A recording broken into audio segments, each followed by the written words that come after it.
whole life, up until I was 8 years old, I thought that I was white. Looking back, I'm like, how did I think that? Because all my brothers... I literally thought I was too, though, because the way my family acted, they all called me that on both sides. Until but I also knew that I was mixed. I don't know, it's weird, but everyone just called me that, so I just assumed yeah. They all had blonde hair and blue eyes. I obviously don't.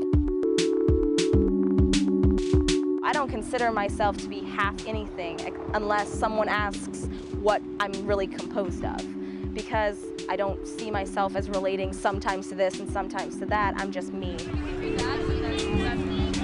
On college campuses across the United States, there are more mixed-race students than any time before, and they are making their voices heard. I was in Illinois for a really long time this summer, and there's just a lot of white people in Illinois. It's scared me. That's They're at the forefront of a demographic shift. I get what he's saying, because I used to be that way, but then every time I get in those neighborhoods, everyone's nice to me. I think it's just people putting that in our heads. And I guess be precautious around any group that isn't your own, but don't just assume they're gonna be mean to you because they're different.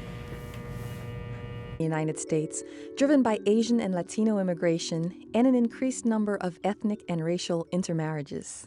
These young people are leading a sea change in how we think about race, ethnicity, and its place in society, and their numbers are only expected to increase. I'm Susan Solney with the New York Times, and I've spent several months getting to know mixed-race students at the University of Maryland. Are you mixed? Yeah. See, and I didn't even know this was in Maryland, or I would have went to University of Maryland. I actually wanted to go there, the Eastern Shore branch of it, but because I'm in Maryland, but I ended up going to Anne Arundel County, which is a really good one as well. And there was I think I was the only mixed person in my class, but there was other groups of people.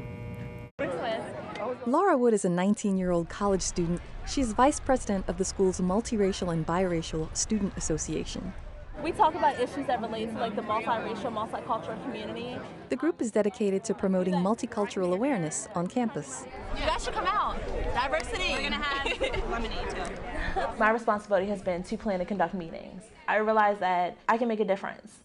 I can help people who don't know about their identities and who aren't talking. See, this is exactly what we need all around the country to bring us together, not saying that we wouldn't invite other people, but we need our own spaces, and I'm so proud of her for doing that. And I didn't even know this was in my state. That's such a cool thing that she created, and we need more of that. Because they're scared and they don't want to be judged, I can help them. The group holds sessions every Wednesday night to talk about multiracial issues. I'm pretty black. It would appear to you that I'm 100% whatever African country I'm from. But even then, my grandmother is half German. The last 3 rings, her eyes are blue. You'd never guess that from my pigment, but.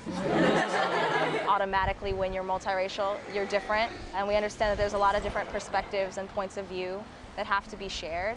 So when you have so many people in one group that are talking about the same topic, tons of different sides of it, you really open your mind, and it creates a safe space, or else the conversation couldn't happen. I know that she's absolutely right, and that's why I'm proud of everyone who's making YouTube channels about this, because before that, I was really getting sad, because it was I didn't feel I could connect to anyone anymore, because my siblings are mixed, but I wasn't around them, and I was we need spaces just for us to talk about our experiences, talk about the racism and abuse that comes with it, and the challenges that come with it. Because a lot of people don't know how to take care of our hair, so we need to teach them how to take care of their kids' hair. But thankfully, we're growing in numbers, and there's a mixedrace.org, so everyone should check that out. What I've been through, they've been through similar things, and people want to acknowledge me a lot of times as black, but it's my white mother that raised me. I don't even know my biological father. Oh my gosh, I related to this so much, because I was raised by my mom's side primarily most of my life, and people try to dismiss that, or even some of us aren't that we're indigenous or whatever, so it's you can't erase that, you know what I mean? It's not being anti, it's just saying, hey, I have this also, and that should be respected and accepted. When Laura was 8 years old, her mother and aunt explained to her that the man she'd been calling Dad wasn't really her father. That's when she first learned that she was mixed race and part black. And I started crying, of course. I was 8 years old. I just figured out that who I thought I was really wasn't who I was. And then she's like, and your real father's black. And I was just so taken aback. It's like, what do you mean? I thought that my skin was darker because I swam a lot. I was always in the pool, so I was like, well, that's why I'm darker.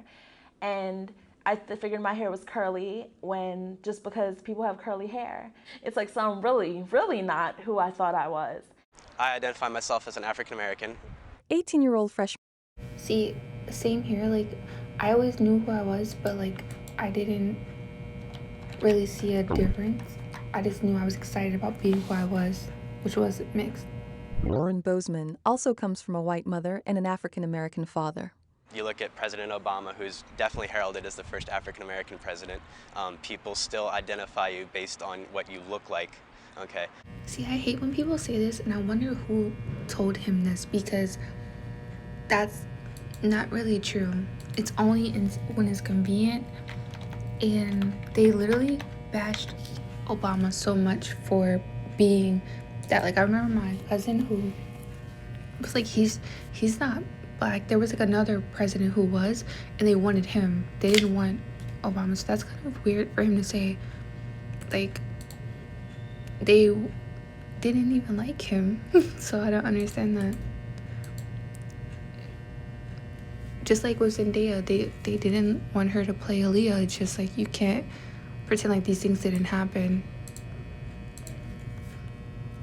So I'm clearly not a white person to most people, so to identify myself as such, regardless of my behavior, is that is my race, is black, because that is what I look like. If I act white, maybe that's... The thing is, he doesn't look black to me, and in Maryland, where we are, people notice that, and they'll say it, especially like black people, but like not in a bad way all the time. Like, they'll be like, oh, like, what are you mixed with? So like, people are gonna ask him what he's mixed with, so therefore you're not viewed as black. And you should just be proud of who you are, because we have a long legacy, we have a beautiful history, and that should just be viewed as that, ethnic group perhaps, but it's certainly not my race. I identify myself as black and white. If somebody tries to call me black, I'm like, yep, and white. It's like, I never try to deny one side of myself. See, I love her, and yes, that's exactly what I went through. And I don't know, like, growing up in Maryland, I had to be a little bit more feisty with it, because people will really try you. And they'll even say, like, oh, you're not mixed with black and white, you're Latina, or you're Asian, or you're stuff. Like, people have called me every race but my own. I don't know what's wrong with people, but they will tell us that we are not mixed with what we say we're mixed with here. So it's like, yeah, you have to be feisty, and you have to stand your ground. Like, I'm proud to be who I am. I don't care if you like it or not. Because it's important who I am. 1 in 19 people are born mixed race. And if you keep mixing, there's gonna be an average color that pops out. Probably not in the next decade, but probably in the next century or so. Things will have changed a lot, because things are changing exponentially. And because of that, race will no longer be the big hot topic that it is now, at least not the way it is now, because most people will be in some way mixed. There will become a time when there's no such thing as acting white or acting black. You're just going to act the way you are. So sort of racial distinctions of behavior will lose their merit over time. I unfortunately disagree. Perhaps, like, yeah, they'll stop maybe using the race word, but if we're gonna be honest, stereotypes are there for a reason, and I don't think that they're always a bad thing, and that should be fine. Like, if you're proud of your culture, if you're proud of being who you are and what comes with your culture, then it shouldn't be viewed as bad. Like, that's just your culture. Like, I love Greek people, but I'm not out here breaking dishes, at weddings and stuff. That's a dumb thing, and I think that's cute and it's fun, but I'm not doing it. And I don't see why people make stereotypes such a bad thing. Like, so what if you're acting white because you're half white? Oh well. I feel like when different races and different cultures come together, it's like, that's when we can understand each other. That's when we can really come. So if we're getting together and having babies with people that don't look like us, it's like, I feel like it has the capacity to change the world and set an example for the rest of the world.